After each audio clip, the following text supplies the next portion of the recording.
नाजरीन, आज आपके सामने इंडिया की एक हैरत अंगेज खबर शेयर करने जा रहा हूं। खबर यह है कि दो भाइयों ने इंडिया के गांव में एक ही लड़की से शादी कर ली। दो भाइयों ने जब एक ही लड़की से शादी की तो उसकी वीडियो सोशल मीडिया पर आजकल बहुत वायरल है। आप लोगों ने वो वीडियो देखी होगी।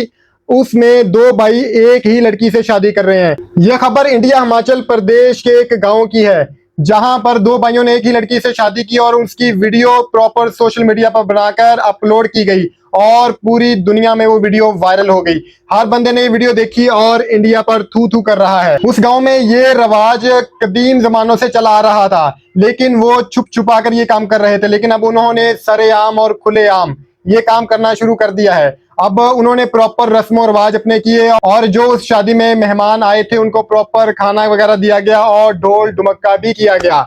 अब इंडिया में इस तरह की न्यूज सामने आ रही है। इस तरह के जदीद दौर में सदियों पुरानी जो बेअकली वाली चीजें हैं वो की जाती थी, आज वो इंडिया में की जा रही हैं। आप इस बारे में अपनी क्या राय रखते हैं कमेंट्स बॉक्स में जरूर बताइएगा। अपने मेजबान उस्मान को दीजिए इजाजत। मिलते हैं किसी नई वीडियो में, तब तक के लिए अल्लाह हाफिज।